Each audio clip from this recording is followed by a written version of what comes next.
you forged the sword, and now you've become almost known as like the comedian destroys heckler guy. And but it's not without savvy strategy behind it. And you seem to be tapped into. You've always been a forward thinker. At 18, you created your own sports website. You were a lot of people give Dane Cook credit on MySpace, but you were actually in the MySpace game as well. I was, although Dane was bigger than I was for sure. Mm-hmm. I've always tried to figure out what is the next thing. Nice. And 5 years ago, I was telling every comic, get on Reddit, get on Reddit, get on Reddit, and most of them didn't listen to me. And my video going #1 on Reddit is that's what popped. And so there's a lot of things that you always look for what's next, and you don't know it till you find it, and sometimes you'll be wrong. The heckler stuff, I never tried for that to be a thing. It happened organically. I would just post videos to YouTube because I wanted to post stuff that wasn't my set. I wanted to post outtakes or material I stopped doing. Right. But I didn't want to post stuff I was doing currently. And so a lot of those outtakes were heckler stuff because that's what wasn't supposed to be in the set. Right.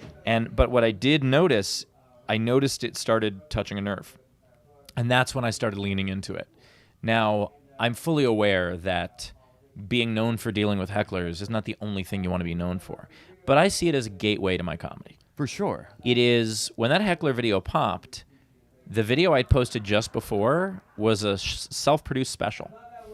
And so 3 million people came and watched that video in 3 days. And then another 500,000 of them stayed and watched the special.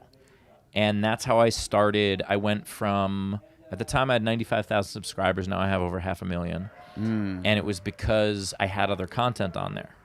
So, the heckler stuff, I like that it's done well. I don't regret that it's done well at all. A lot of times people who try to make fun of it are actually doing it inaccurately. Will it be like, comedian destroys heckler in a bunch of capital letters and exclamation points? And I'm like, I've never had a video with anything like that. Oh, and I wasn't saying you... No, I know you're not. I'm saying that, like, it's funny to me that the idea of people using clickbaity titles, people using all caps, people using exclamation points, I've never done that. It's the people who have tried to copy what I've done who have gone too far. And then I get made fun of for that, and because the people who make fun of that stuff are lazy. And if anybody's watching, and, I've had people tell me the heckler thing is a gimmick.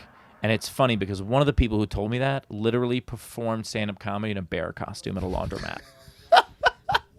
The heckler thing isn't a gimmick. Perfect. It's just part of what we do. Mm-hmm. That would be like saying that slam dunking is a gimmick instead of, you just got to shoot threes. And it's like, no, that's one part of your game. Exactly. But part of the game for any stand-up comic is being able to ad-lib. And I'm a better ad-libber than I am a writer.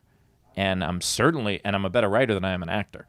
So I have to lean into what I'm good at. Hey, hot brethren and sistren. If you love comedy as much as we do here at Hot Breath, click the subscribe button to join the Hot Breathiverse, and then watch more videos to get even more comedy tips.